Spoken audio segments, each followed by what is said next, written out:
Hello everyone, I am Pradeep. Welcome to my YouTube channel easy to learn. আগের ভিডিওতে আমরা তাপ সম্পর্কে, যে তাপের চ্যাপ্টারটা ছিল ভৌতবিজ্ঞানের ক্লাস 10-এর, যে আমরা তাপ চ্যাপ্টারটা কমপ্লিট করছি। আজকে আমরা দেখবো আলো। তাহলে আলো চ্যাপ্টার দেখতে গেলে দেখবো যে আলোর মধ্যে কি কি জিনিস আছে। আলো চ্যাপ্টারের মধ্যে তোমাদের মাধ্যমিকে আলো চ্যাপ্টারটা ভেরি ইম্পর্টেন্ট। ফিজিক্সের মধ্যে পদার্থবিদ্যার মধ্যে সব থেকে ভালো একটা চ্যাপ্টার হচ্ছে আলো। আলো চ্যাপ্টারের মধ্যে যে জিনিসগুলো আমরা পাবো, আলো মানেটা কি? আলো হচ্ছে এক ধরনের তরঙ্গ, ঠিক আছে। আলো শক্তি এবং আলোর তরঙ্গ রূপে আসে, ঠিক আছে। যেরকম শব্দাত্মক তরঙ্গ, আলো এক ধরনের তরঙ্গ। এই আলোর তরঙ্গ যখন আমরা কোনো কিছু দেখতে পাই, কিছুর জন্য? আলোর জন্যই দেখতে পাই, ঠিক আছে। আলো কিভাবে দেখতে পাই? যদি কোনো জিনিসের উপর আলো পড়ে, আলোটা পড়লে সেটাকে আবার কি হয়, আলো ব্যাক মানে তার উপর পড়ে ফিরে আবার ফিরে যাওয়ার সময় সেই যার উপরে আলোটা পড়ছে তার প্রতিবিম্ব, মানে সেই আলোর যার উপরে আলোটা পড়লো তার উপর থেকে আলোটা কি করে ফিরে যায়। সেই ব্যাক করার জন্য সেই ব্যাক করা আলোটা আমরা দেখতে পাই, তাই জন্য সেই বস্তুটাকে আমরা দেখতে পাই, ঠিক আছে। আলো যদি সেই বস্তুর উপরে যদি আর না ব্যাক করতো, মানে ফিরে না যেত, তাহলে আমরা সেই বস্তুটাকে আর দেখতে পাই না। সেই জন্য কালো বস্তুর উপরে যদি কোনো আলো পড়ে, সেটা কি হয়, কালো জিনিস আলোটাকে কি করে শোষণ করে নেয়। বেশিরভাগ ক্ষেত্রে কালো জিনিস আলোকে বেশিরভাগ শোষণ করে না, তাহলে কালো জিনিস আমরা দেখতে পাই না। অন্ধকারে আমরা সেই জন্য কালো জিনিস আমরা দেখতে পাই না। সেরকম আলো যে আসে, আলোর যে তরঙ্গ, আলো যে তরঙ্গ আসে, কোনো বস্তুর উপরে যদি আলো এসে পড়ে, সেই আলোর যে তরঙ্গটা এসে পড়ে, সেই রশ্মিটাকে বলা হয় আপাতন রশ্মি। কি বলা হয়? আপাতন রশ্মি। আলোর যে তরঙ্গ চলে যায় সেটাকে বলা হয় প্রতিসরণ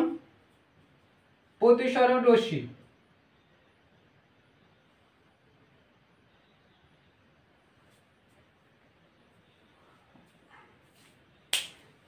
প্রতিসরণ নয়,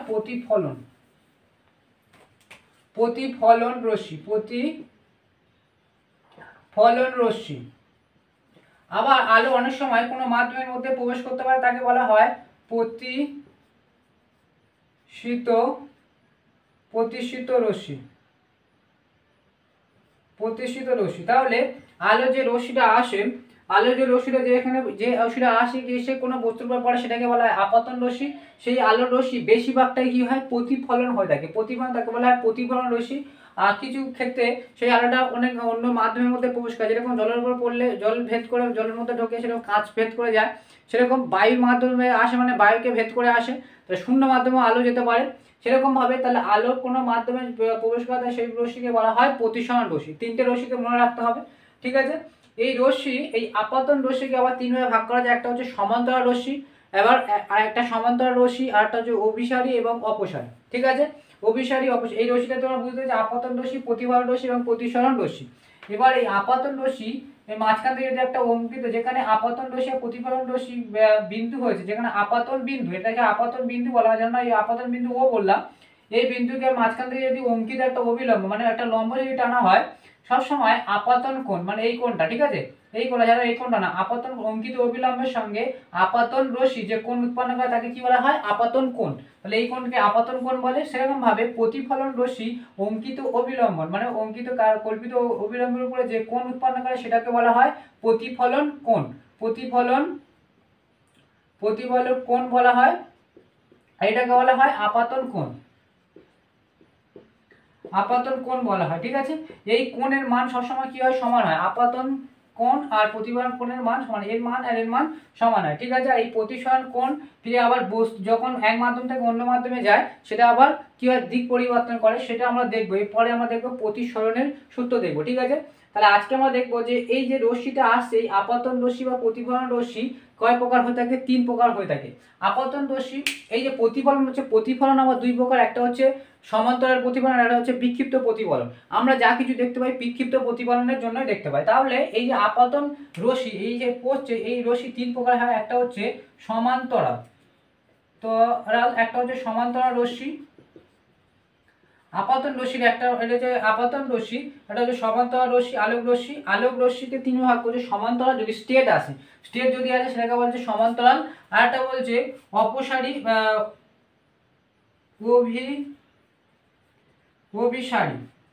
অভিসারী রশ্মি। আর একটা বলা হচ্ছে অপসারী রশ্মি।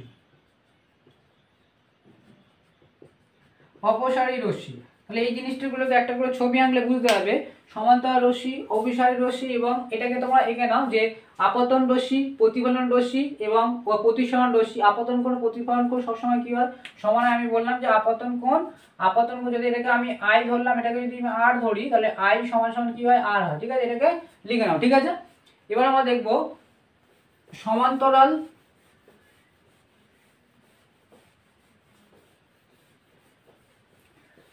রশ্মি কিরকম দেখতে হয়ে থাকে। দেখো সমান্তরাল রশ্মি আমাদের স্টেট, ঠিক আছে, এরকম সমান্তরাল রশ্মি হয়ে থাকে। ঠিক আছে, সমান্তরাল রশ্মি, এটাকে সমান্তরাল বলছে অভিসারী আর অপসারী। ভালো করে বোঝো, অভিসারী এবং অপ মানে দূরে সরে যায়, অভি মানে কোনো জায়গায় এসে মিলিত হয়, মানে এই একটা রশ্মি আসছে, এই একটা রশ্মি এসে আসছে, এই একটা রশ্মি একটা জায়গায় এসে মিলিত হচ্ছে, তাহলে এই রশ্মিগুলোকে বলা হয় দেখে অভিসারী। কি বলা হয়? অভিসারী।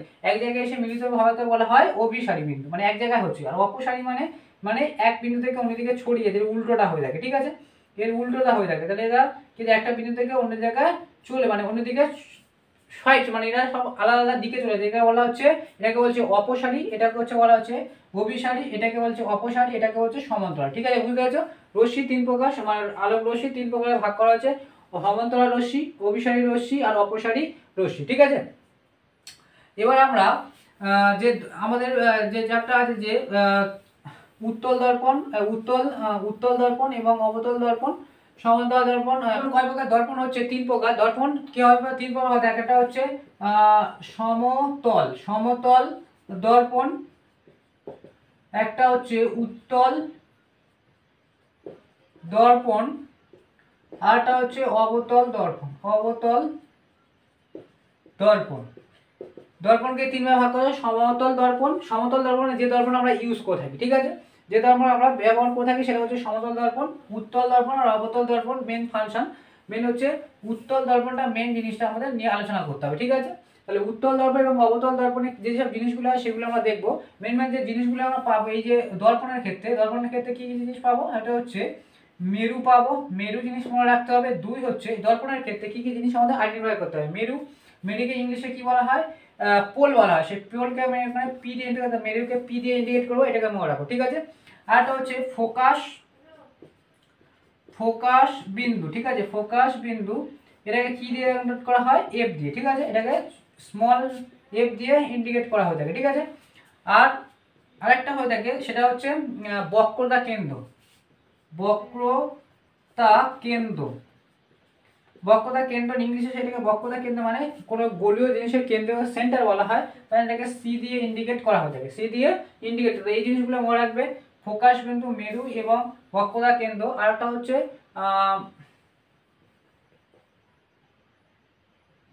আরেকটা মনে রাখবে সমান্তরাল সরল রেখা, মানে সমান্তরাল সরল রেখা, সেটা মেন ব্যাপার। তাহলে এই যে তিনটে জিনিসকে আমাদের মনে রাখতে হবে, মেরু, ফোকাস বিন্দু এবং বক্রতা বিন্দু কি। ঠিক আছে, তাহলে আমি আগে দেখছি অবতল দর্পণ দেখে। সমতল দর্পণের ক্ষেত্রে যে সমতল দর্পণ হয় না, এরকম হয়ে থাকে। সমতল দর্পণে একদিকে কি থাকে? একদিকে পাড়ার প্রলেপ থাকে। ঠিক আছে, তাহলে পাড়ার প্রলেপ থাকে। এর ক্ষেত্রে এই সমতল দর্পণের ক্ষেত্রে ভালো করে বুঝবে, এই সমতল দর্পণের ক্ষেত্রে যে আমরা মেরু হয় অসীম। যদি কোনো গোলীয় দর্পণ হয়, গোলীয় মানে গোল কোনো যদি দর্পণ হয় তার একটা সেন্টার হয়, সেন্টার থেকে আর এটা কি হয়, এর এখান থেকে এটাকে এই যে চারদিকে পরিধিকে কি বলা হয়? মেরু। মানে সেন্টার থেকে যেখানে ছেদ করবে, মানে কেন্দ্র থেকে আর পরিধির উপরে ব্যাসার্ধ যে টানা হবে সেগুলো কি কি বলা হয়? পোল বলা হয়। এই একটা পোল, অসংখ্য পোল আছে, মানে অসংখ্য বিন্দু আছে। এর একটা কি আছে? এর একটা মেরু আছে। এই গোলীয় দর্পণে একটা করে মেরু থাকে। ঠিক আছে, কিন্তু সমতল দর্পণকে স্টেট করে এর কোনো মেরু সীমানা নেই, মানে অসীম। ঠিক আছে, এর মেরু হচ্ছে অসীম। এর মেরু হচ্ছে সমতল দর্পণের মেরু অসীম হয়ে থাকে। ঠিক আছে, মেরুকে অসীম চিহ্ন দিয়ে দেখানো হয়ে থাকে, এটাকে হচ্ছে অসীম। ঠিক আছে, এবং এর ক্ষেত্রে ফোকাস বিন্দু এবং বক্রতা কেন্দ্র সেরকম, মানে এগুলো থাকে না। কিন্তু আমরা মেন দেখতে হবে যে উত্তল দর্পণ এবং অবতল দর্পণ। ঠিক আছে, এবার এই দর্পণগুলো কিভাবে হচ্ছে সেটা ভালো করে দেখো। আর এই দর্পণ আঁকার ক্ষেত্রে ভালো করে দেখবে, আমি প্রথমে উত্তল দর্পণ আঁকছি। ঠিক আছে, এবার ভালো করে দেখো, যদি আমরা উত্তল মানে এরকম বাঁকা টাইপের। ঠিক আছে, এরকম বাঁকা। এবার ভালো করবো যে উত্তল মানে চারিদিকটা উঁচু হয়ে থাকবে। তাহলে এই জিনিসটাকে যদি আমি এরকম কোন একটা উত্তল দর্পণ মানে কোনো গোলীয় জিনিসের গোলের কোনো গলীয় তলের একটা চাপ, ধরো না এই একটা গলীয় তল, মানে আমরা যদি কাঁটা কম্পাস দিয়ে আঁকি, পরীক্ষায় তোমরা অবশ্যই কাঁটা কম্পাস স্কেল দিয়ে আঁকবে, তাহলে যে বৃত্ত আঁকি, ঠিক আছে, সেই বৃত্তের একটা চাপকে আমরা একটা চাপ যদি ধরে নিই, তাহলে এটাকে হচ্ছে এইদিকে যদি উঁচু থাকে তাহলে কি উত্তল বলা হচ্ছে।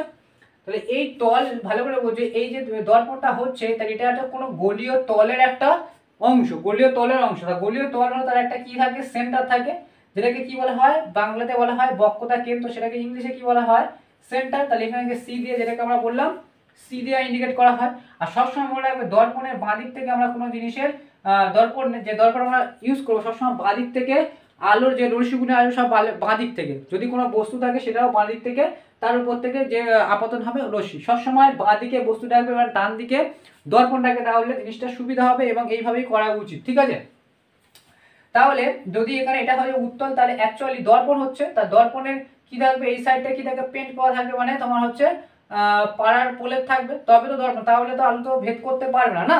তাহলে এবার ভালো করে দেখো, এই যে গলীয় তলের কেন্দ্র এইদিকে না, তাহলে এই বক্রকেন্দ্র সি ডান দিকে হচ্ছে, ডান দিকে বক্রকেন্দ্র ডান দিকে, তাহলে এই গলীয় তলের ডান দিকে যেহেতু কেন্দ্র, তাহলে এর যে বক্রকেন্দ্র সবসময় পজিটিভ হয়ে থাকে, প্লাস হয়ে থাকে, ঠিক আছে, বক্রকেন্দ্র প্লাস হয়ে থাকে। এবার এই বক্রকেন্দ্র থেকে, এই বক্রকেন্দ্র থেকে কোনো বৃত্তের কেন্দ্র থেকে পরিধির উপরে যে সরলরেখা টানা হয়, ভালো করে মনে হয়, কোনো বৃত্তের কেন্দ্র থেকে পরিধির উপরে যে সরলরেখা টানা হয়, সোজা যে সরলরেখা, তাকে কি বলা হয়, ব্যাসার্ধ, তাকে বলা হয় ব্যাসার্ধ। আর সেই ব্যাসার্ধ বৃত্তের যে পরিধির উপরে যে অংশে ছেদ করে সেটাকে কি বলা হয়, পোল বলা, মানে কি বলা হয়, মেরু বলা হয়। এটা একটা মেরু, যেখান থেকে ছেদ করছে এদিকেও একটা মেরু, এদিকে চারদিকে তো মেরু না, তাহলে পোল, এটাকে কি বলা হয়, পোল, মানে ইংলিশে কি বলা হয়, ইংলিশে মেরুকে কি বলা হয়, পোল। তাহলে এই যে অংশটাকে আমরা কি বলছি, পি, ঠিক আছে, এটাকে মেরু বলা হচ্ছে। তাহলে কেন্দ্র থেকে এবং পোলের মধ্যে যে সরলরেখা, এটা কি অ্যাকচুয়ালি কি, এই পি আর সি ব্যাসার্ধ হলো। তাহলে ওই দর্পণের ব্যাসার্ধ হচ্ছে পি আর সি, সিটা হচ্ছে কি কেন্দ্র এবং পিটা হচ্ছে কি ওই দর্পণের বক্রতা, মানে মেরু, ঠিক আছে, মেরু।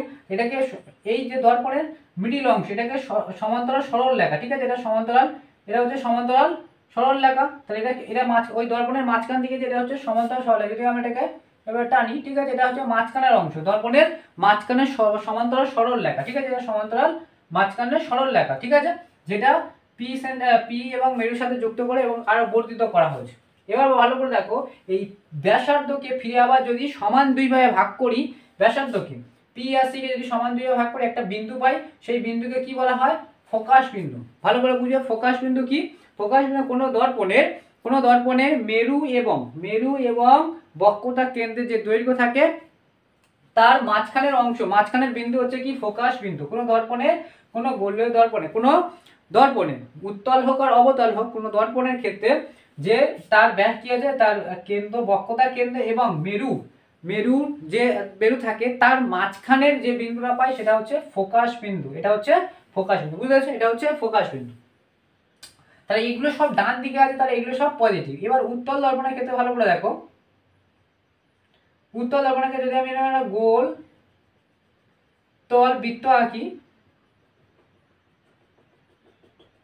তাহলে এই জিনিসটা যদি আমি এইভাবে ভালো করে দেখো, এই জিনিসটা আমি এদিকে তলটা আঁকলাম, ঠিক আছে, তাহলে এর মিডিল একটা পয়েন্ট আছে, তাহলে এই মিডিল পয়েন্টটাকে কি বলবো, সি, মিডিল পয়েন্টটাকে সি বলবো। ভালো করে দেখো, এবার দেখো, এবার এই দর্পণের কি পিছন দিকটা কি কথা পেন্ট করা থাকবে, এইদিকে কি হবে, পাড়ার প্রলেপ থাকবে, ঠিক আছে, এইদিকে, এই দিক থেকে তো আলোর ভেদ করতে পারবো না, তবে তো আমরা দর্পণটা দেখতে পাবো, ঠিক আছে।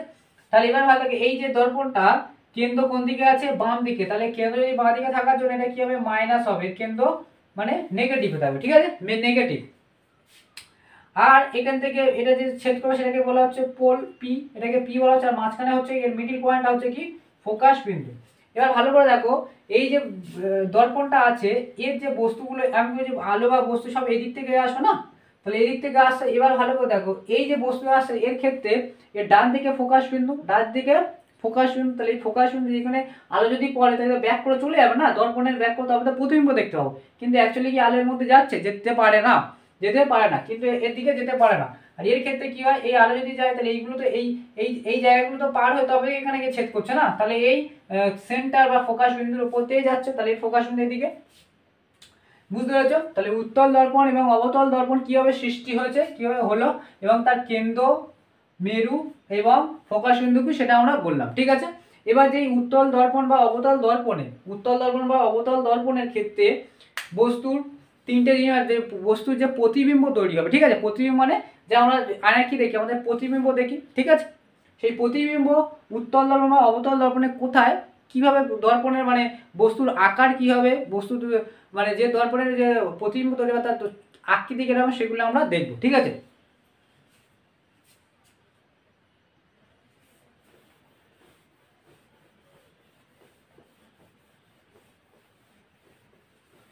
এই যে এটাকে কি বলা হয়, প্রধান অক্ষ। ভালো করে বোঝো যে সেন্টার দিয়ে যে দর্পণের উত্তল দর্পণ বা অবতল দর্পণের মাঝখান দিয়ে যে সরলরেখা টানা হয় সেটাকে কি বলা হয়, সেটাকে বলা হয় প্রধান অক্ষ, ঠিক আছে। এই পিসি এটা দিয়ে প্রধান অক্ষ, ঠিক আছে।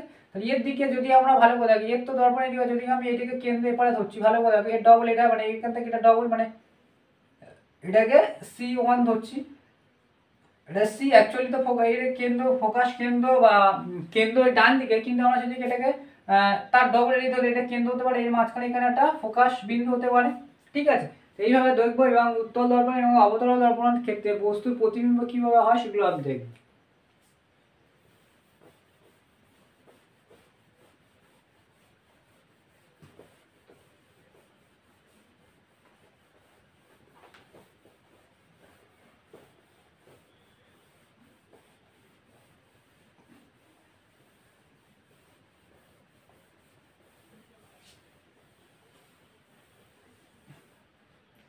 এবার এই যে দর্পণে প্রতিবিম্ব তৈরি হয় সেই ক্ষেত্রে আলোক রশ্মি তিনটে নিয়ম আছে, ঠিক আছে। তিনটে রুলস আছে, যে প্রতিবিম্ব তৈরি হয় তার তিনটে আলোক রশ্মি যেভাবে আসে তার তিনটে রুল আছে, ঠিক আছে। প্রথম নিয়মটা হচ্ছে আলোক রশ্মি, যে আলোক রশ্মি এসে আপতন হয়, আপতন রশ্মি, ঠিক আছে। আপতন রশ্মি যদি প্রধান অক্ষে, দর্পণের ক্ষেত্রে দর্পণের একটা প্রধান অক্ষ থাকে, মিডিল যে অক্ষটা থাকে সেটা প্রধান অক্ষ।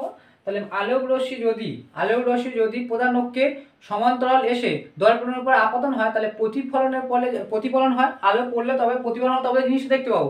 সেই প্রতিফলন রশ্মিটি ফোকাস, ওই দর্পণের ফোকাস বিন্দু দিয়ে যায়, ফোকাস বিন্দু দিয়ে যায়, বা মনে হবে যে ফোকাস বিন্দু দিয়ে যাচ্ছে। ভালো করে বুঝো কি হবে, দেখো ভালো করে বলছি।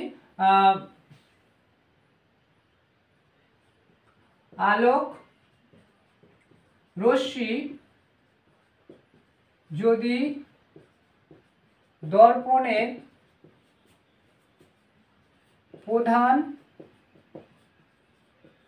অক্ষের সমান্তরাল, প্রধান অক্ষের সমান্তরাল, প্রধান অক্ষের সমান্তরাল প্রধান অক্ষের সমান্তরাল আপাতন হয় দর্পণে, তবে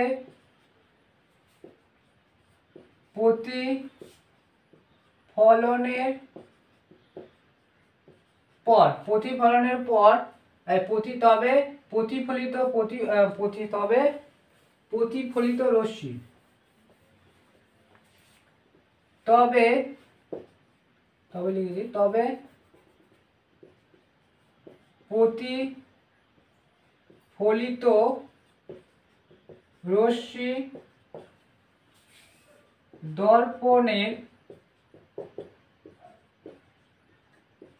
ফোকাস বিন্দু দিয়ে যায়।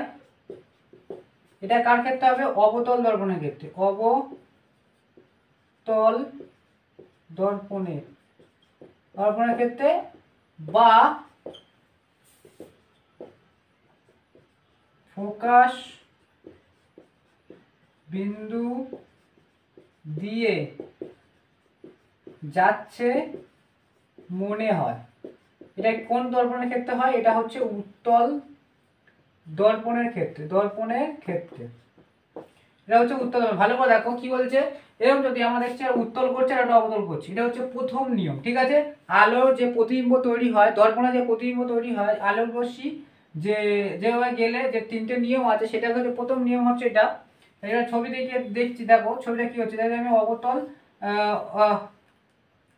অবতল রশ্মি আমরা দর্পণ করলে, এটা হচ্ছে প্রধান অক্ষ, এটা হচ্ছে মেরু পি, এটা হচ্ছে সেন্টার সি, এটা হচ্ছে ফোকাস বিন্দু, ঠিক আছে। ভালো করে বুঝবে বলেছে কি আলোক রশ্মি যদি প্রধান অক্ষের সমান্তরাল আসে, প্রধান অক্ষের সমান্তরাল মানে স্টেট, যদি আর কোনো রশ্মি এরকম প্রধান অক্ষের সমান্তরাল এসে আপতন হয় এখানে, তাহলে প্রতিফলন হয়। তো প্রতিফলনের পরে সে বিন্দুটা কোথা থেকে যায়, কোথা থেকে যায় বলেছে ফোকাস বিন্দু দিয়ে প্রতিফলিত হবে। তাহলে এইভাবে সে চলে যাবে, ঠিক আছে, এইভাবে তো চলে যাবে।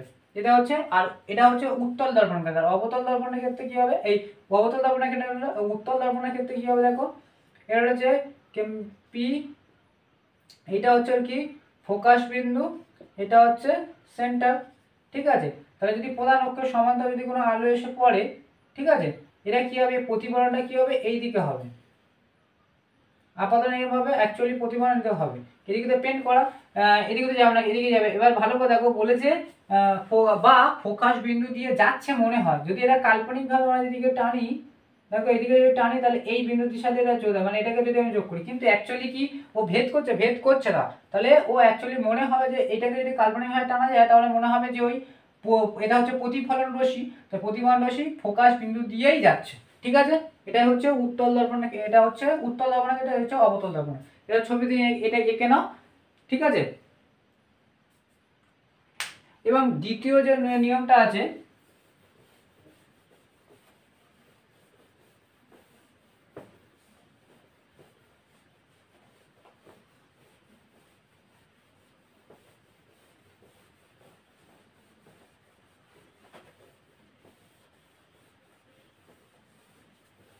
দ্বিতীয় নিয়মটা হচ্ছে আলোক রশ্মি যদি দর্পণের বক্রতা কেন্দ্র দিয়ে যায় বা বক্রতা কেন্দ্র দিয়ে আপাতন হয় বা আপাতন হচ্ছে মনে হয়, তবে প্রতিফলন রশ্মি ওই একই পথে ফিরে যায়। ভালো করে বুঝবে। আমরা দেখলাম যদি এটা হচ্ছে উত্তল, এটা হচ্ছে অবতল। কি বলছে, যদি এখানে কি আছে, এর ক্ষেত্রে কি হচ্ছে, এটা হচ্ছে এটা কেন্দ্র সি, এটা হচ্ছে ফোকাস বিন্দু, আর এটা হচ্ছে তোমার, এটা হচ্ছে পোল, এটা হচ্ছে কি পোল, এটা হচ্ছে এদিকে হচ্ছে ফোকাস বিন্দু, এদিকে হয়, এটা হচ্ছে কেন্দ্র, এটা ঠিক আছে সি। কি বলেছে, যদি আলোক রশ্মি যদি দর্পণে বক্র কেন্দ্র দিয়ে আপাতন হয় বা আপাতন হচ্ছে মনে হয়, তাহলে এর ক্ষেত্রে কি হবে, আপাতন হচ্ছে বলে মনে হয়, তাহলে বক্রতা কেন্দ্র এটা, তার কাল্পনিকভাবে যদি আমি টানি, ভালো করে দেখো, যদি টানি এটা, এরকম যদি অ্যাকচুয়ালি আপাতন করা হচ্ছে এইভাবে, যদি আপাতন এরকমভাবে হয়, ভালো করে বুঝবে।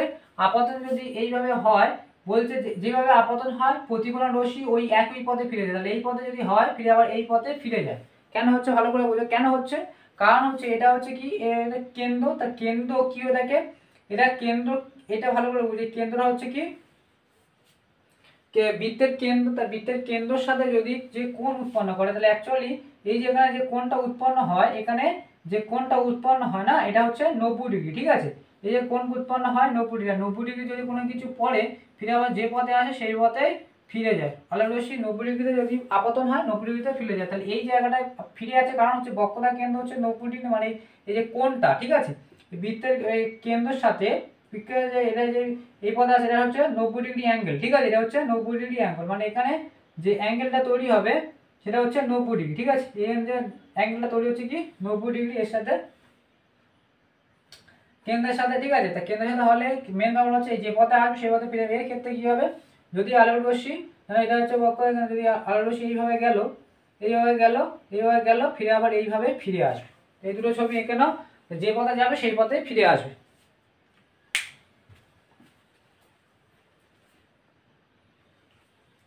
আর 3 নম্বরটা দেখো, 3 নম্বরটা হচ্ছে 1 নম্বরের ঠিক উল্টো।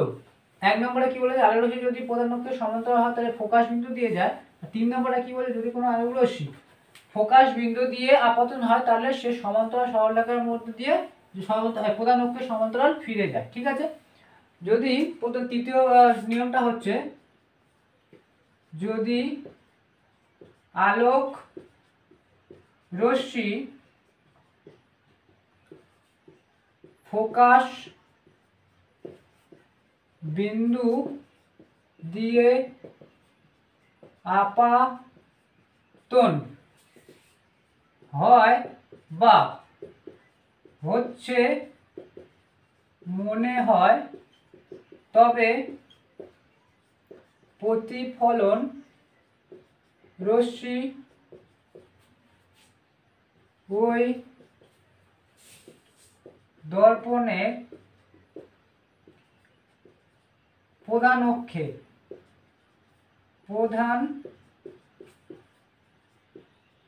অক্ষের সমান্তরাল পথে ফিরে যায়। ঠিক আছে, প্রধান অক্ষের সমান্তরাল ফিরে যায়। ঠিক আছে,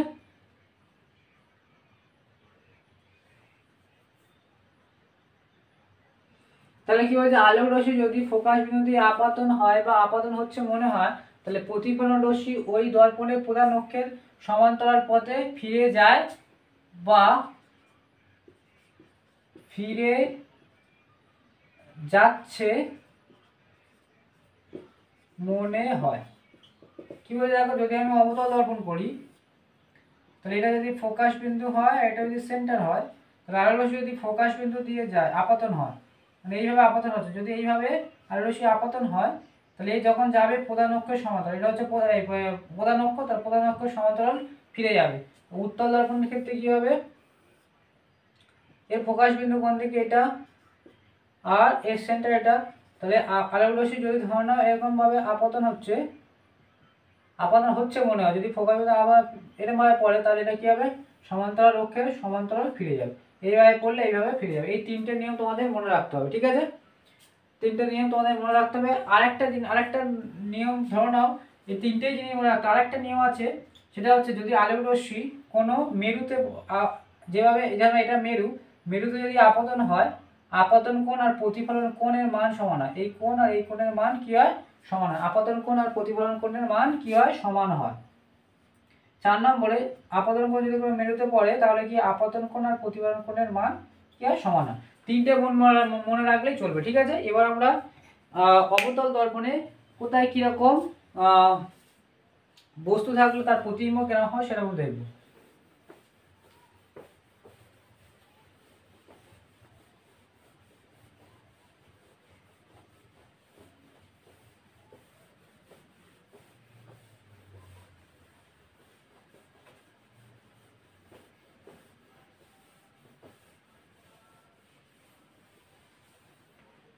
আমি অবতল দর্পণের ক্ষেত্রে দেখছি,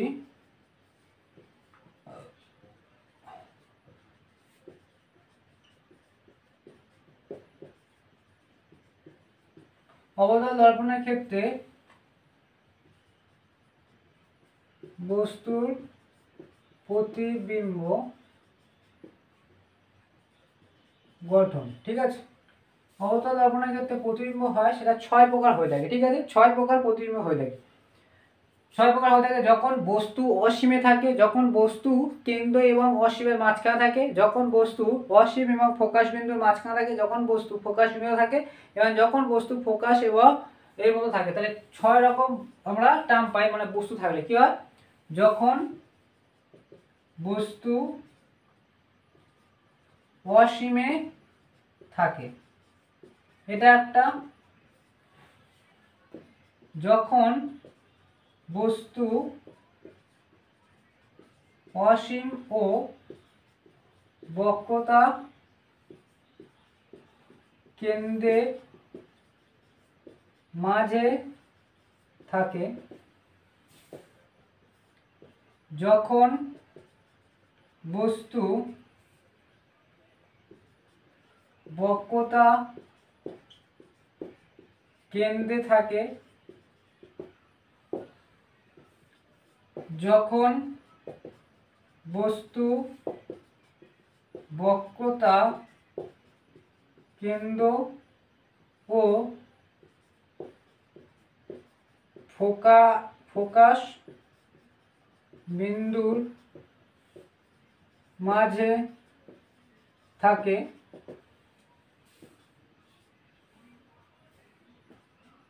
যখন বস্তু ফোকাসে থাকে, ফোকাস বিন্দুতে, ফোকাস বিন্দুতে থাকে, ঠিক আছে, ফোকাস বিন্দুতে থাকে, বিন্দুতে থাকে। আরেকটা হচ্ছে যখন বস্তু ফোকাস বিন্দু ও মেরুর মাঝে থাকে। ঠিক আছে, এই ছটা আমাদের টার্ম হবে। এই ছটার টার্ম লিখে নাও এবং এক একটা জায়গায় আমরা কিভাবে বস্তু উৎপন্ন সেগুলো দেখব।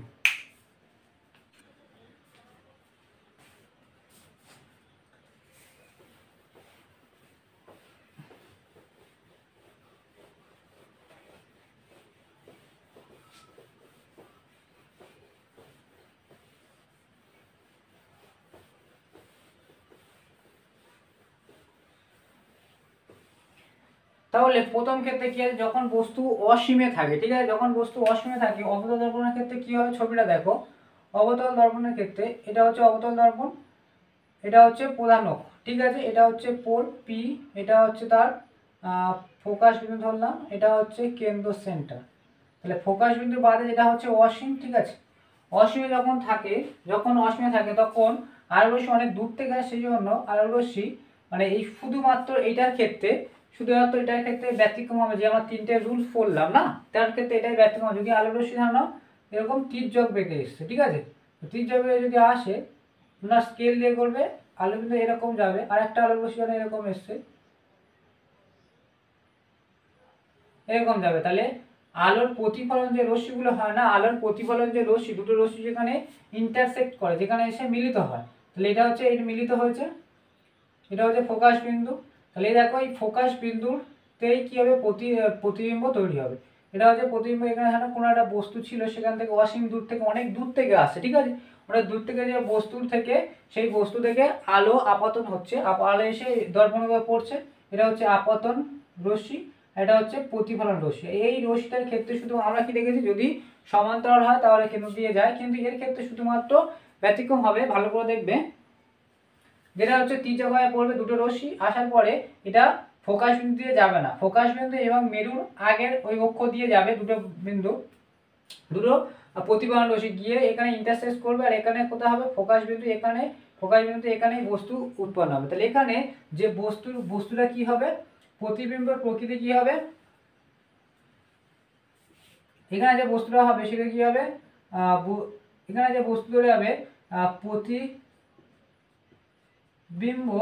কি হবে, এটা হবে সৎ, যেদিকে যেদিকে মানে যেদিকে দর্পণ আছে সেদিকে, মানে তোমার প্রতিবিম্ব মানে এর এইদিকে সেন্টার, তাহলে এইদিকে কি হচ্ছে, এইদিকে ফোকাস, সেদিকে প্রতিবিম্ব তৈরি হচ্ছে। তাহলে যেদিকে বস্তু হয় সেদিকেই কি হচ্ছে, প্রতিবিম্ব তৈরি হচ্ছে, এইদিকেই বস্তু হয় এইদিকেই প্রতিবিম্ব, তাহলে তাহলে এটা এই প্রতিবিম্বটা কি হবে, সৎ, প্রতিবিম্ব সৎ হবে। প্রতিবিম্ব বস্তু থেকে খুব ছোট হবে, ঠিক আছে, খুব ছোট হবে, বস্তু থেকে খুব ছোট হবে যদি অসীমে থাকে। বস্তু যখন কি আমরা এটা কোনটা দেখছি, যখন বস্তু অসীমে থাকবে, এক নম্বর, বস্তু যখন অসীমে থাকে, বস্তু যখন অসীমে থাকে, ঠিক আছে, প্রতিবিম্ব থেকে খুব ছোট হবে, খুব ছোট হবে। আর কি হবে, প্রতিবিম্ব, সৎবিম্ব সবসময় উল্টো হয়, উল্টো হবে, উল্টো হবে। আর প্রতিবিম্ব উল্টো যখন হচ্ছে, আর প্রতিবিম্ব কি হবে, শীর্ষ কি হবে, অবশীর্ষ হবে, প্রতিবিম্ব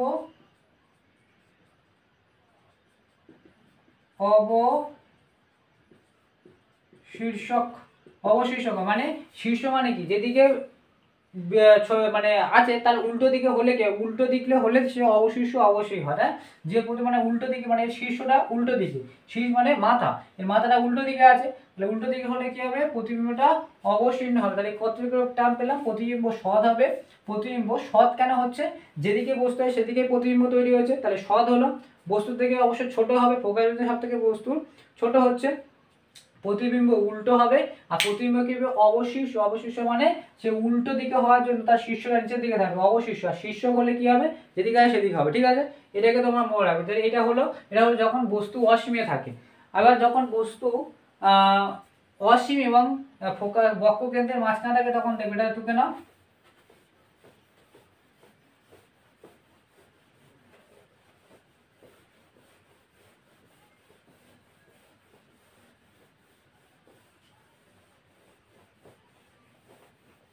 এখানে আরেকটা জিনিস লিখে নেবে যে বস্তুটা কোথায় তৈরি হয়েছিল, বস্তুর প্রতিবিম্ব। এখানে আরেকটা জিনিস লিখে নেবে যে বস্তু প্রতিবিম্ব প্রতিবিম্ব ফোকাস ফোকাস বিন্দুতে তৈরি হবে। ঠিক আছে, ফোকাস বিন্দু, এখানে আরেকটা পয়েন্ট লিখে দেবে, ফোকাস, যে বস্তুর প্রতিবিম্ব কোথায় হচ্ছে, ফোকাস বিন্দু। ঠিক আছে, ফোকাস বিন্দুতে তৈরি হবে। এবার আমরা দেখব যখন বস্তু যখন ফোকাস অসীম এবং বক্রকেন্দ্রের মাঝখানে থাকে। বি হচ্ছে বস্তু যখন অসীম ও বক্র কেন্দ্রের মাঝে থাকে, বক্রকেন্দ্রের মাঝে থাকে, তাহলে তখন কি হবে দেখো, এই ক্ষেত্রে যে রুলগুলো আমরা বললাম ওই রুলগুলো কাজে লাগবে। ঠিক আছে, এবার দেখো, ধরো এটা হচ্ছে সেন্টার, এটা হচ্ছে ফোকাস কেন্দ্র। ঠিক আছে, এটা হচ্ছে ফোকাস কেন্দ্র। এবার ভালো করে দেখো, যখন আমি বলেছি এটা হচ্ছে অসীম, এটা হচ্ছে অসীম, অসীমের মাঝখানে ধরো একটা বস্তু আছে, অসীম এবং ফোকাস বিন্দুর মাঝখানে থাকে। ঠিক আছে, যখন আসবে একটা রশ্মি সমান্তরাল আসবে, সমান্তরাল যেই আসবে কি হবে, এই সবসময় ফোকাস বিন্দু দিয়ে যাবে। বলেছিলাম না, প্রথম রুলে কি ছিল, সমান্তরাল রশ্মি ফোকাস বিন্দু দিয়ে যায়, তাহলে এইভাবে আপতন হলো, প্রতিফলন এখানে হলো। ঠিক আছে, আরেকটা বিন্দু কি হবে, আরেকটা হবে তোমার এইভাবে যাবে, সেন্টার দিয়ে যাবে। ঠিক আছে, ঠিক আছে, এটা দিয়ে সেন্টার দিয়ে যাবে। সেন্টার দিয়ে যখন যাবে, আমরা কি জানি, যে পথে আলোক রশ্মি যদি কোনো এর আগে বললাম যে সেন্টার দিয়ে যদি আলোক রশ্মি আসে তাহলে সেই পথেই ফিরে যায়। তাহলে এইভাবে আসলে ফিরে আবার এই পথেই ফিরে যাবে। তাহলে এই যে পথে ফিরে আছে, ফিরে যাওয়ার পথে এখানে ইন্টারসেক্ট করছে, তাহলে এই ইন্টারসেক্ট পয়েন্টটা কি হবে, এখানে বস্তুর প্রতিবিম্ব তৈরি হবে, এখানে বস্তুর প্রতিবিম্ব তৈরি হবে। ঠিক আছে, তাহলে কোথায় প্রতিবিম্ব তৈরি হচ্ছে, এটা হচ্ছে ফোকাস বিন্দু এবং সেন্টারের মাঝে তৈরি হচ্ছে, এবং উল্টো হচ্ছে যেরকম আগে দেখলো সেরকম। এখানে কি হবে, বস্তু প্রতিবিম্ব সৎ হবে, তাই তো, সৎ হবে। দুই হচ্ছে প্রতিবিম্ব উল্টো হবে, উল্টো দেখছি, প্রতিবিম্ব অবশীর্ষক হবে। অবশীর্ষক মানে কি, মাথা নিচে আছে, প্রতিবিম্ব অবশীর্ষক হবে, প্রতিবিম্ব অবশীর্ষক বা প্রতিবিম্ব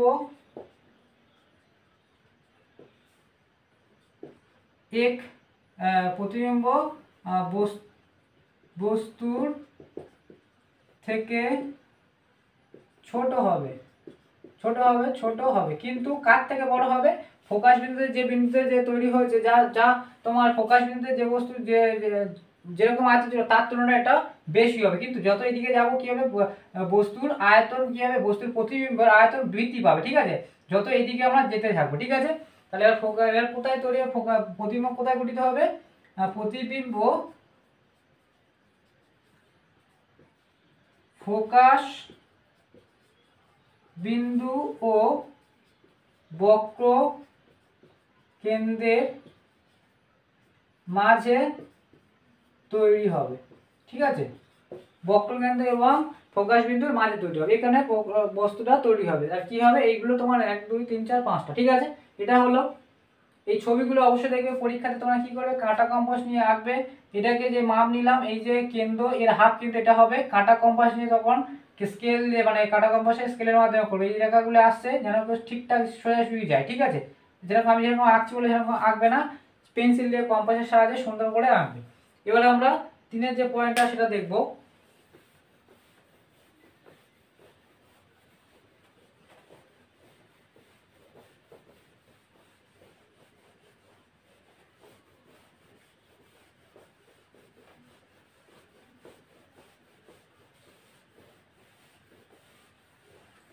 এবার বললাম যে বস্তু যদি কেন্দ্রিত অবস্থা হয়, সি একটা বস্তু যদি বক্র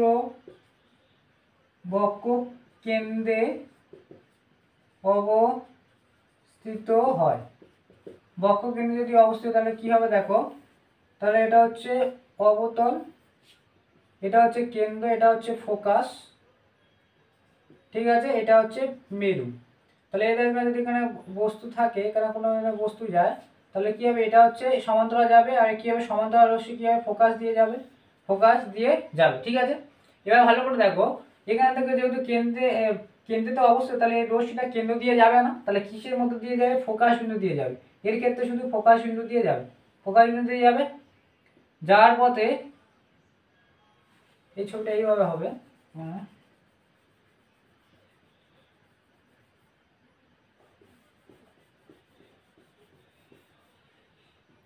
মানে প্রতিবিম্বটা এখানেই তৈরি হবে, ঠিক আছে, এর উল্টো তৈরি হবে। তাহলে এই রশ্মিটা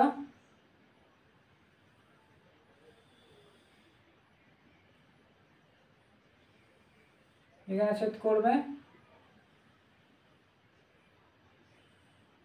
ঠিক আছে, এইভাবে এঁকে নেবো, ঠিক আছে। তোমরা যে স্কেল দিয়ে যখন আঁকবে, ফোকাস বিন্দুটা এখানে যে সেট করে, এটা হচ্ছে ফোকাস, এটা সরল রেখা, ঠিক আছে। মাঝখানে যেখানে ইন্টারসেক্ট করছে সেটাই হচ্ছে সমান্তরাল রশ্মি, এটা হচ্ছে ফোকাস বিন্দু, এটা হচ্ছে মিডিলটা হবে ফোকাস বিন্দু, ঠিক আছে, মিডিলটা হবে ফোকাস বিন্দু। মানে এই পথে যাচ্ছে, এটা সমান্তরাল সরলরেখা, যেই যাবে ফোকাস বিন্দু দিয়ে প্রতিফলিত হবে। আবার যদি ফোকাস বিন্দু যদি আলোক রশ্মি যদি ফোকাস বিন্দু দিয়ে যায়, তাহলে কি হবে, সমান্তরাল সরলরেখাতে প্রতিসরণ হবে, এটা আমরা তৃতীয়তে দেখেছি। তাহলে এইভাবে যাচ্ছে, এরকম ছবি হবে, ঠিক আছে। এখানে প্রতিবিম্বটা এখানে হবে, আর সেই প্রতিবিম্বের আকৃতি বস্তুর আকৃতি সমান হবে। তাহলে এখানে আমাদের কি হবে, প্রতিবিম্ব কি হবে, সৎ হবে, কারণ এইদিকেই হয়েছে, সৎ হবে, সৎ প্রতিবিম্ব হবে, ঠিক আছে। বস্তুর আকার প্রতিবিম্বের আকার সমান হবে। আকার মানে প্রতিবিম্বে বস্তুর দৈর্ঘ্য, ঠিক আছে, দৈর্ঘ্য লেখো, দৈর্ঘ্য আর প্রতিবিম্বের দৈর্ঘ্য সমান হবে, বা উচ্চতা যা হবে, প্রতিবিম্বের বস্তুর দৈর্ঘ্য সমান হবে, আর প্রতিবিম্ব উল্টো হবে,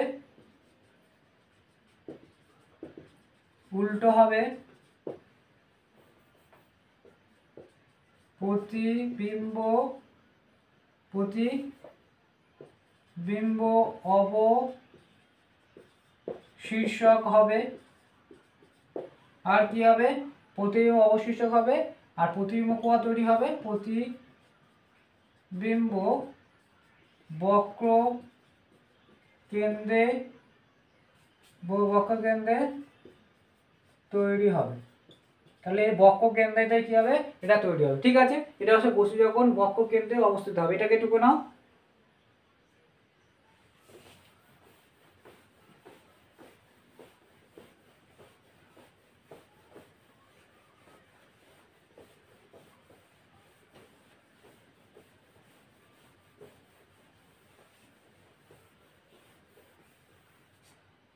আবার দেখো, এবার ডি এর ক্ষেত্রে বস্তু যখন বক্রকেন্দ্র এবং ফোকাস বিন্দুর মাঝে থাকবে, বস্তু যখন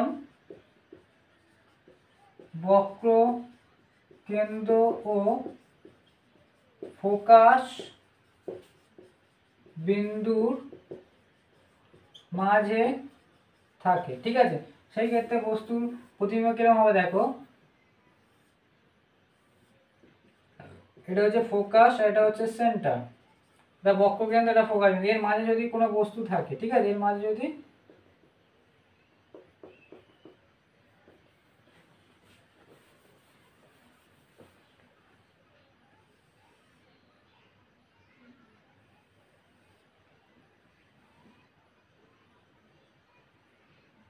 এটা হচ্ছে সেন্টার, এটা হচ্ছে ফোকাস, এটা হচ্ছে পোল। তাহলে যদি এখানে যদি কোনো বস্তু এখানে থাকে, কোনো বস্তু এখানে থাকলো, ঠিক আছে, ফোকাস এবং বক্ষকেন্দ্রের মাঝে থাকে, তাহলে এটা কি সমান্তরাল যাবে, গিয়ে কি করবে, এই পথে ফিরে আসবে, এই পথে ফিরে আসবে, ঠিক আছে।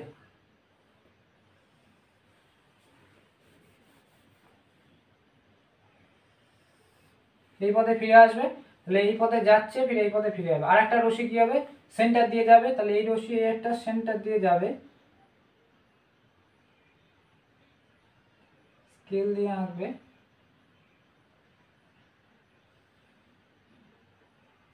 ভালো করে দেখো, এ গিয়ে কোথায় মিলিত হচ্ছে, এখানে মিলিত হবে, ঠিক আছে, অনেক দূরে গিয়ে মিলিত হয়। তাহলে এটা যদি আমরা এরকম একটা প্রধান লক্ষ্য, তাহলে প্রতিবিম্বটা কী হবে, এখানে তৈরি হবে প্রতিবিম্ব। ভালো করে দেখো, তাহলে যে পথে গেল প্রধান অক্ষ সমান্তরাল গেল, সমান্তরাল অক্ষ সমান্তরাল ফিরে গেল, তো একটা কেন্দ্র দিয়ে যাবে আর একটা হচ্ছে ফোকাস বিন্দু দিয়ে আসবে। তাহলে এই ক্ষেত্রে দেখো প্রতিবিম্বটা কি আকার অনেক বড় হচ্ছে, কিন্তু সৎ প্রতিবিম্ব হচ্ছে উল্টো হচ্ছে, যেরকম আমরা দেখলাম। তাহলে এর ক্ষেত্রে কি হবে, সৎ প্রতিবিম্ব হবে, প্রতিবিম্ব উল্টো হবে। প্রতিবিম্ব কোথায় অবস্থিত হবে, প্রতিবিম্ব কোথায় অবস্থিত হবে, প্রতিবিম্ব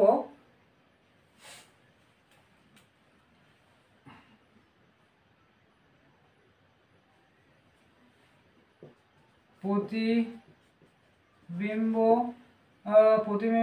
প্রতিবিম্বের দৈর্ঘ্য অনেক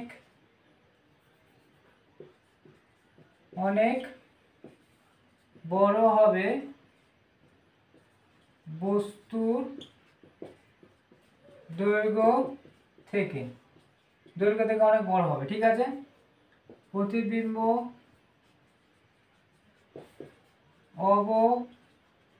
অবশীর্ষক হবে, অবশীর্ষক মানে উল্টো দিকে আছে, প্রতিবিম্ব অবশীর্ষক হবে, ঠিক আছে। আর প্রতিবিম্ব কোথায় গঠিত হবে, প্রতিবিম্ব তোমার সেন্টার এবং অসীমের মাঝে তৈরি হবে, ঠিক আছে। অসীম ও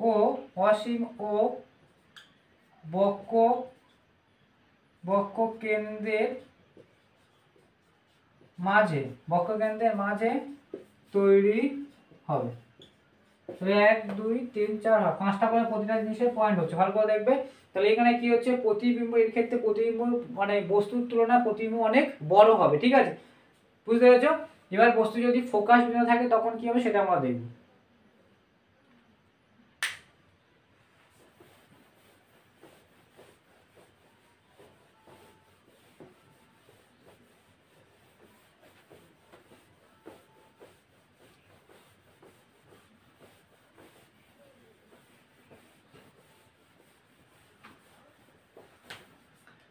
এবার দেখো, প্রতিবিম্ব বস্তু যখন ফোকাস বিন্দুতে থাকে, তখন কি হবে দেখো, এই যে ছবিগুলো আঁকছি কিন্তু যেভাবে আঁকছি সেভাবে আঁকবে, ঠিক আছে, সেইভাবে তোমাদের করতে হবে, ঠিক আছে। একটা স্কেল কাঁটা কম্পাস নিয়ে অবশ্যই আঁকবে, কিন্তু যেভাবে আমরা যে রশ্মিগুলো আপাতন রশ্মি আর প্রতিফলন রশ্মি যেভাবে যাচ্ছে সেইভাবে হবে কিন্তু, ঠিক আছে। এবার ভালো করে দেখো, যদি এটা হচ্ছে কেন্দ্র, এটা হচ্ছে ফোকাস, এটা হচ্ছে পোল পি, যদি বস্তু ফোকাসে থাকে, ঠিক আছে, যদি বস্তু ফোকাসে থাকে, ঠিক আছে, যদি বস্তু ফোকাসে থাকে তাহলে বস্তুটা কি হবে, ভালো করে দেখো, তাহলে এখান থেকে যাবে এইভাবে সরলরেখা যাবে, ফোকাস সমান্তরাল গেলে ফোকাস বিন্দু দিয়ে যাবে, আর এখান থেকে কি হবে, এটা সমান্তরাল পথে, তাহলে এই পথে যাবে, এই পথে ফিরে আসবে, আবার এই পথে যাবে, ফিরে এই পথে ফিরে, কেন, সেন্টার থেকে যেটা যদি বক্ষ কেন্দ্র দিয়ে যদি কোনো আলোরশ্মি যায়, যে পথে যায় সে পথে ফিরে আসে আমরা জানি, এই পথে গেল, ফিরে এই পথে ফিরে আসবে। তো এই রশ্মিটাকে যদি আমরা এভাবে টানতে থাকি,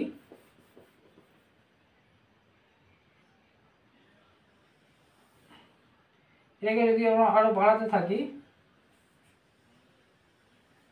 কোথাও গিয়ে মিলিত হবে, ঠিক আছে, কোথাও গিয়ে মিলিত হবে, এখানে এরকম গিয়ে কোথাও গিয়ে কি হবে, মিলিত হবে, তাহলে এটা কি হবে, অসীমে তৈরি হবে। কি হবে, বস্তুটা অসীমে তৈরি হবে। ঠিক আছে, তাহলে এখানে কি হবে, প্রতিবিম্ব সৎ হবে, মানে সৎ প্রতিবিম্ব হবে। 2 হবে প্রতিবিম্ব বস্তু থেকে অনেক গুণ বড় হবে।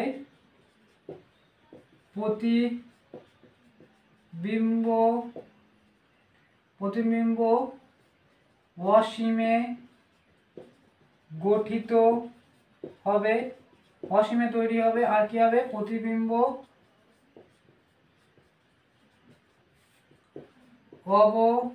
অবশীর্ষক হবে। তাহলে প্রতিবিম্ব অসৎ হবে, প্রতিবিম্ব উল্টো হবে, প্রতিবিম্ব উল্টো হবে। ঠিক আছে, তাহলে এটা কি অসীমে তৈরি হবে, এইটাকে মনে রাখবে ফোকাসে যদি কোনো বস্তু থাকে তার প্রতিবিম্ব কোথায় হবে, অসীমে তৈরি হবে। ঠিক আছে, এই ছবিটা যেভাবে দেখলে। এবার আমরা দেখব বস্তু যদি ফোকাস এবং মেরুর মাঝে থাকে তখন কি হবে।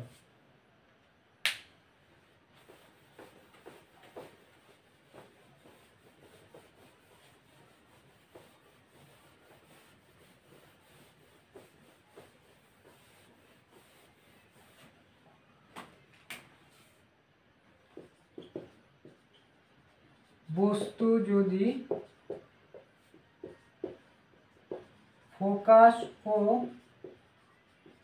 মেরুর মাঝে থাকে, ফোকাস ও মেরুর মাঝে থাকে। ঠিক আছে, ফোকাস এবং মেরুর মাঝে থাকে তখন কি হবে, প্রতিবিম্ব কি হবে, অসৎ প্রতিবিম্ব হবে। ঠিক আছে, কি হবে, অসৎ প্রতিবিম্ব হবে। ভালো করে দেখো, যদি এরকম হয়, এটা হচ্ছে তোমার পি, এটা হচ্ছে ফোকাস, এটা হচ্ছে সেন্টার। যদি বস্তু এখানে থাকে, তাই এই সমান্তরাল যাবে, গিয়ে কি হবে, এইভাবে ফিরবে। ঠিক আছে, এইভাবে ফিরবে। আর একটা কি হবে, সেন্টার দিয়ে একটা যাবে, গিয়ে এইভাবে যাবে, এইভাবে গিয়ে সেও ফিরবে এইভাবে। তাহলে এইদিকে দেখো, এই আলোরশ্মিটা কোথাও এখানে গিয়ে মিলিত হবে না, এখানে আলোরশ্মিটা কোনোভাবে মিলিত হবে না। যে পথে যাচ্ছে এই পথে গিয়ে আপতন হলো, এটা হচ্ছে কেন্দ্র দিয়ে যাচ্ছে, ফিরে কেন্দ্র দিয়ে ফিরে আসছে।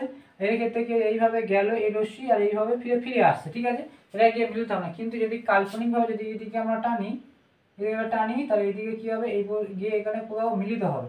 তাহলে এই যে জিনিসটা হবে, ভালো করে দেখো, এ কি হচ্ছে, আয়নার পিছনে তৈরি, দর্পণের পিছনে তৈরি। তাহলে এটা হওয়ার জন্য কি হবে, এটা হচ্ছে অসৎ প্রতিবিম্ব তৈরি হবে। তাহলে যখন ফোকাস উত্তল দর্পণ অবতল দর্পণের ক্ষেত্রে যখন ফোকাস এবং মেরুর মাঝখানে মেরুর কাছে যখন বস্তু থাকে তখন কি হয়, বস্তুর অসৎ প্রতিবিম্ব হয়। উত্তল দর্পণের ক্ষেত্রে সৎ এবং অসৎ দুটোই হয়ে থাকে। ঠিক আছে, তাহলে এখানে কি হবে, অসৎ প্রতিবিম্ব তৈরি হবে। কোথায় তৈরি হবে, দর্পণের পিছনে প্রতিবিম্ব তৈরি হবে। এবার কি হবে, এটা প্রতিবিম্ব সোজা হবে। ঠিক আছে, প্রতিবিম্ব সোজা হবে,